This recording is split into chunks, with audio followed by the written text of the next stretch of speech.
అందరికీ నమస్కారం. ఈరోజు కథ మనసిచ్చి చూడు పార్ట్ 6 రాసిన వారు అంకిత మోహన్ గారు.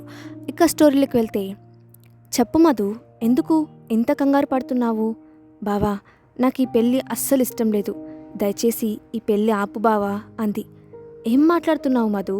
రేపు పెళ్ళి పెట్టుకొని ఇప్పుడు ఇష్టం లేదు అంటున్నావు, నీకేమైనా పిచ్చా? నిజం బావా అంది ఏడుపు మొహం పెట్టుకొని. వెనుక నుంచి సమీర ఇదంతా గమనిస్తూనే ఉంది. ఇష్టం లేనప్పుడు ముందే చెప్పాలి కదా మధు, ఇప్పుడు చెప్తే ఏం చేయాలి చెప్పు? బంధువులు స్నేహితులు అందరూ వచ్చేశారు అన్నాడు కోపంగా. చాలా ప్రాధేయపడుతూ అడిగింది, ప్లీజ్ బావా అంటూ. సరే, కనీసం కారణమైనా చెప్పు మధు అన్నాడు. కారణం ఇప్పుడు చెప్పలేను బావా, నన్ను ఎయిర్పోర్ట్లో డ్రాప్ చేసే అంది. పిల్లాటలా మధు, కారణం లేకుండా నీకు పెళ్ళి ఇష్టం లేదు అంటే అందరికీ ఏం సమాధానం చెప్పాలి అన్నాడు చాలా కోపంగా. అసలే హీరో గారికి కోపం ఎక్కువ. బావా ప్లీజ్, ఇప్పుడు నేను నీకు ఏం చెప్పలేను, కారులో వెళ్తూ మాట్లాడుకుందామంది. ఎలా అడిగినా చెప్పేలా లేదు అని గౌతమ్కి అర్థమయ్యి, సరే ఉండు, సమయం చూసుకొని వదిలిపెడతాను అన్నాడు. సరే బావా, థ్యాంక్ యూ అని కౌగిలించుకుంటుంది. ఇది అంతా చూస్తున్న సమీరాకి గౌతమ్ మీద చెడు అభిప్రాయం ఏర్పడుతుంది. ఇద్దరి మధ్య ఏదో ఉంది అనుకుంటూ ఏడుస్తూ తన గదిలోకి వెళ్ళిపోతుంది. అయినా మధుకి ఎందుకు ఈ పెళ్ళి ఇష్టం లేదు అని ఆలోచిస్తూ అలాగే పడుకొని నిద్రపోతుంది. గదిలోకి గౌతమ్ వచ్చి సమీరాని చూసి, ఇప్పుడు విషయం తనకి చెప్పాలా వద్దా అని కాసేపు ఆలోచించి, చెప్పకపోవడమే మంచిది, చెప్తే కంగారు పడుతుంది, ఈ సమయంలో తనని ఇబ్బంది పెట్టడం ఎందుకు అని చెప్పకుండా ఆ గది నుంచి బయటకు వచ్చేశాడు. ఇంటి పరువు పోకుండా వాళ్ళ అత్తయ్యను ప్రతాప్ గారిని పిలిచి విషయం చెబుతాడు. వాళ్ళకి చాలా కోపం వస్తుంది. వాళ్ళకి చెప్పినట్టు మధుకి తెలియదు. ఇప్పుడు ఏం చేయాలి గౌతమ్ అంటారు అందరూ. ఇష్టం లేకుండా ఏది వద్దు అత్తయ్య, తన బాధ ఏంటో నేను కనుక్కుంటాను, మీరు తనని ఏమీ అనకండి అంటాడు. పరువు పోకుండా కాపాడావు, చాలా కృతజ్ఞతలు రా నీకు. పెళ్ళి వాళ్లకు నేను ఏదో ఒకటి చెప్తాను, నువ్వు తనని ఎయిర్పోర్ట్లో వదిలిపెట్టిరా, అప్పుడైనా ఏమైనా చెప్తుందేమో అన్నాడు ప్రతాప్. ఇక్కడ సమీరాకి మెలకువ వచ్చింది. లేచి చూస్తే దాదాపు బంధువులు ఎవ్వరూ లేరు. ఏదో జరిగింది అని అర్థమయ్యి వాళ్ళ అత్తయ్యను అడిగింది. ఆమె జరిగింది చెప్పింది. కానీ సమీర తను చూసిందే నిజం అనే భ్రమలో ఉంది. ఆ విషయం ఎవరికీ చెప్పలేక తనలో తానే సఫర్ అవుతుంది. నిజానికి అక్కడ వాళ్ళ మధ్య ఏమీ లేదు, కానీ తన మనసు తనని ప్రశాంతంగా ఉండనివ్వడం లేదు. ఉన్నట్టుండి పెళ్ళి ఎందుకు ఆగిపోతుందని బంధువులు అంతా ఏదేదో మాట్లాడుకుంటున్నారు. గౌతమ్ మధు ఇద్దరు కారులో వెళ్తున్నారు.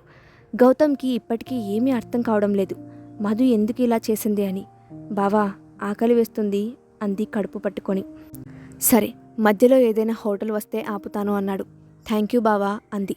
ఇవన్నీ కాదు మధు, సీరియస్గా అడుగుతున్నాను, అసలు ఎందుకు ఇలా చేశావు చెప్పు అన్నాడు. బావా, మళ్ళీ అదే ప్రశ్న, సమయం వచ్చినప్పుడు అన్నీ తెలుస్తాయి, నేను చెప్పడానికి ఏమీ లేదు బావా, అదిగో అక్కడేదో హోటల్ కనిపిస్తుంది చూడు అని టాపిక్ డైవర్ట్ చేసింది. కారు పార్కింగ్ చేసి లోపలికి వెళ్ళారు తినడానికి. దాదాపు సమయం రాత్రి 9 అవుతుంది. తినడానికి కూర్చున్నా కానీ గౌతమ్ మధు గురించి ఆలోచిస్తున్నాడు. మధు చాలా ఆకలితో ఉన్నట్లు ఉంది, బాగా తింటుంది. బావా నువ్వు కూడా తిను అంటుంది. వద్దు మధు, నువ్వు తిను, నాకు ఆకలిగా లేదు అంటాడు. అవును బావా, సమీర ఇప్పుడు గర్భవతి కదా, తనతో ఉండాల్సిన సమయంలో నిన్ను చాలా ఇబ్బంది పెడుతున్నాను కదా బావా అంది. మధు, ఇప్పుడు అవన్నీ ఆలోచించకు, సమీర అలా ఏమీ అనుకోదు అన్నాడు.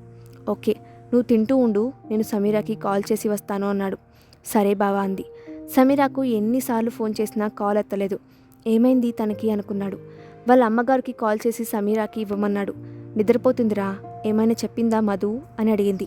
లేదమ్మా, నేను చూసుకుంటాను, మీరు తిన్నారా? సమీర ఏమైనా తినిందా అని అడిగాడు. కొంచెం తినిందిరా. సరే అమ్మా, జాగ్రత్త, నేను మధుని వదిలిపెట్టి త్వరగా వస్తాను అన్నాడు. సరే గౌతమ్, జాగ్రత్త అని ఫోన్ పెట్టేసింది. మధు, బయలుదేరదామా అన్నాడు. అలాగే బావా అంది. కాసేపటికి ఎయిర్పోర్ట్కి చేరుకున్నారు ఇద్దరూ లోపలికి వెళ్ళారు. దారి పొడవునా అడుగుతూనే ఉన్నాడు, చెప్పు చెప్పు అని. కానీ మధులో ఏ చలనం లేదు. లోపల కూర్చున్నాక అప్పుడు చూశాడు మధు మెడలో పసుపు తాడు. మధు, ఏంటిది అని. ఏంటి బావా అంది కంగారుగా. నీ మెడలో ఆ తాళి ఏంటి మధు అన్నాడు. బావా, నేనేం చెప్పలేను ప్లీజ్ అంది. కోపంగా ఒక చెంపదెబ్బ వేశాడు. అప్పట్నుంచి చాలా ఓపికతో ఉన్నాను మధు, కానీ నువ్వు ఎలా అడిగితే చెప్తావు చెప్పు అన్నాడు. బావా, చెప్పడానికి నాకు నిమిషం చాలు, కానీ చెప్పిన తర్వాత నీ ఆవేశం చూడలేను, అందుకే ఏం చెప్పడం లేదు అంది. మధు అని గట్టిగా వచ్చాడు. ఏమైనా పర్లేదు, నేను ఉన్నాను, ముందు ఏం జరిగిందో చెప్పు, ఊరికే నస పెట్టకుండా అన్నాడు. బావా, నేనిప్పుడు గర్భవతి, నాకు పెళ్ళి కూడా అయింది బావా. అతను కూడా అమెరికాలోనే ఉంటాడు, కానీ ఇప్పుడు నాతో లేడు. అతను ఎవరో కాదు బావా అని కన్నీరు పెట్టుకుంది. అసలు ముందెవరో చెప్పు మధు అన్నాడు గట్టిగా. బావా, అతని పేరు కళ్యాణ్, అమెరికాలోనే జాబ్ చేస్తున్నాడు అంది. ఎలా పరిచయం అన్నాడు. బావా, నిజం చెప్పాలి అంటే నువ్వు సమీరాని చేసుకున్న నెల తర్వాత నాకు పెళ్లి జరిగింది బావా. ఎప్పటి నుంచి నీకు ఈ పరిచయం అన్నాడు. బావా, అసలు నేను ఒక నెలలోనే ప్రేమ పెళ్ళి అన్నీ అయ్యాయి. మొదట నేను ఒప్పుకోలేదు, కానీ అతను చూపించే ప్రతి ప్రేమకు ఒప్పుకోక తప్పలేదు బావా అంది. నీకేమైనా పిచ్చి పట్టిందా మధు? అంత పెద్ద దేశంలో ఉండి మంచి ఉద్యోగం చేస్తూ ఆలోచన శక్తి లేకుండా ఎలా చేశావు అన్నాడు. బావా, ఆలోచన శక్తి లేక కాదు, ఏ సమయానికి ఎవరికి ఎలా ప్రేమ పుడుతుందో తెలియదు కదా. అలానే నా పరిస్థితి కూడా. అప్పటికీ మీ అందరికీ చెప్పి పెళ్లి చేసుకోవాలనుకున్నాను, కానీ కళ్యాణ్ ఇప్పుడే చెప్పకు అన్నాడు అంది. ఈ విషయం అత్తయ్యకి తెలిస్తే ఏం జరుగుతుందో అర్థమవుతుందా మధు నీకు? బావా, నీకు తెలిసింది నా పెళ్లి వరకే, తెలియంది చాలా ఉంది. కళ్యాణ్ నన్ను ప్రేమతో పెళ్లి చేసుకోలేదు బావా, నీ మీద పగతో నన్ను చేసుకున్నాడు అని ఏడుస్తూ చెప్పింది. వాట్? నా మీద పగ ఏంటి మధు? ఏం మాట్లాడుతున్నావు నువ్వు అన్నాడు. నిజం బావా, కళ్యాణ్ ఎవరో కాదు, సమీర వాళ్ళ అత్తయ్య కొడుకు. గౌతమ్ షాక్ అయ్యాడు. సమీరాని కళ్యాణ్ పెళ్లి చేసుకోవాలనుకున్నాడు, కానీ మధ్యలో నువ్వు వచ్చి తనని తన అభిప్రాయం లేకుండానే పెళ్లి చేసుకున్నావు. అదే మనసులో పెట్టుకొని నీకు సంబంధించిన వాళ్ళ వివరాలు అన్నీ సేకరించి ప్రతి క్షణం నేను ఏదో ఒకటి చేయాలని ఎదురు చూస్తూ ఉండేవాడు అంది. నిజంగా నేను నమ్మలేకపోతున్నాను మధు అన్నాడు. నన్ను ట్రాప్ చేశాడు, పెళ్లి చేసుకున్నాడు. పెళ్లి తర్వాత కానీ అతని నిజస్వరూపం తెలియలేదు బావా. చాలా బాధ పెట్టాడు, అన్ని రకాలుగా హింస పెట్టాడు. అది భరించలేక చాలాసార్లు చనిపోవాలనుకున్నాను, కానీ అప్పటికి నేను గర్భవతి అని తెలిసింది. ఒక బిడ్డ పుడితే అయినా తనలో మార్పు వస్తుంది అనుకున్నాను, కానీ ఎన్నో రోజులు నా ఆనందం ఉండలేదు. ఒకరోజు బాగా తాగి వచ్చి గొడవ పడ్డాడు, మెట్ల మీద నుంచి తోసేశాడు. అప్పుడు గర్భం పోయింది బావా అని ఏడుస్తుంది. ఇంత జరిగినా మాకెవరికి చెప్పాలి అనిపించలేదా మధు అన్నాడు బాధగా.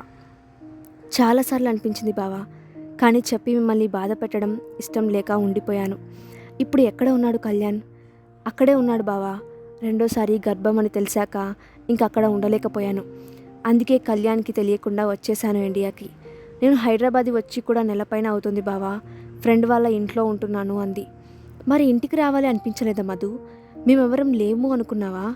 అలా ఏం లేదు బావా. ఇక్కడ వచ్చాక తెలిసింది సమీర కూడా నెల తప్పింది అని. ఇంకా అక్కడికి వచ్చి ఇబ్బంది ఎందుకు అని రాలేదు. కానీ ఒకరోజు కళ్యాణ్ నుంచి ఫోన్ వచ్చింది, ఇండియా వస్తున్నా అని. అందుకే భయం వేసి ఇంటికి వచ్చేసాను అంది. మరి ఇప్పుడు ఎక్కడికి మధు అన్నాడు. అమెరికాకే వెళ్ళిపోతున్నాను బావా. కళ్యాణ్కి కనిపించినంత దూరం, నేను నా బేబీ. త్వరలో అమ్మకు అన్నీ చెప్పి అక్కడికి పోతే రమ్మంటాను అంది. నా మీద కోపంతో నిన్ను ఇంత బాధ పెట్టిన ఆ కళ్యాణ్ని అంత సులువుగా వదిలిపెట్టను మధు.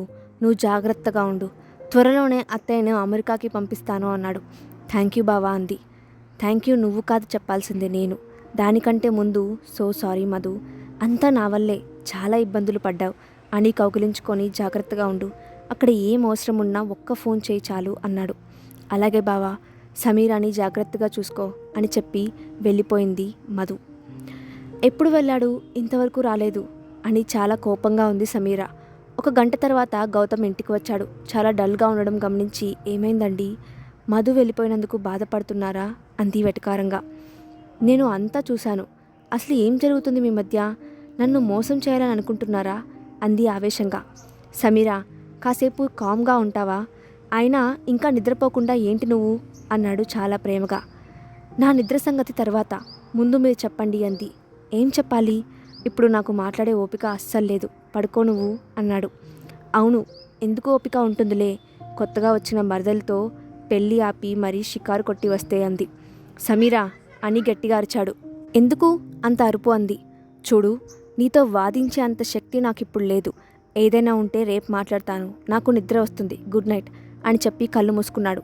సమీరాకి చాలా కోపం వస్తుంది గౌతమ్ ప్రవర్తనలో మార్పు చూసి.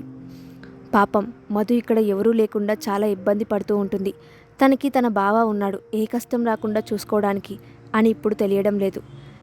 ఎంత దుర్మార్గుడైనా మధుకి భర్త, తన బిడ్డకు తండ్రి. కళ్యాణ్ ప్రేమ నెల రోజులు ఎంత స్వచ్ఛంగా ఉందో ఇప్పుడు అంత క్రూరంగా ఉంది. అయినా అది ప్రేమ కదా, తలుచుకోకుండా ఉండలేరు. కళ్యాణ్ని తలుచుకుంటూ చాలా బాధపడింది మధు. ఉదయం చెప్తాను మీ పని అనుకొని సమీర కూడా పడుకొని నిద్రపోతుంది. అర్ధరాత్రిలో మధు అని ఉలిక్కిపడి లేచింది. గౌతమ్ సమీరాను దగ్గరకు తీసుకొని నీళ్లు తాగు, లేనిపోనివి ఆలోచించకు సమీరా అన్నాడు. అది కాదండి, మధుకి ఏదో జరిగినట్టు కల వచ్చింది అంది. తనకి ఏమీ కాదు, నువ్వు కంగారు పడుకో, వచ్చి పడుకో అని చెప్పి భుజం తడుతూ నిద్రపుచ్చాడు. కానీ అప్పటినుంచి గౌతమ్కి నిద్ర పట్టలేదు. సమీర నిద్రపోయాక బయటకు వచ్చి ఆలోచిస్తూ ఉన్నాడు, ఆ కళ్యాణ్ ఎవరు అని. ఇంకా ఉంది, ఇంతకీ ఆ కళ్యాణ్ ఎవరో నెక్స్ట్ పార్ట్లో చూద్దాం. స్టోరీ నచ్చితే తప్పకుండా లైక్ చేయండి. అలాగే మీ ఒపీనియన్ని కామెంట్ బాక్స్లో షేర్ చేయండి. ఇలాంటి మరిన్ని వీడియోస్ కోసం మా ఛానల్ని సబ్స్క్రైబ్ చేసుకోండి. Thanks for watching.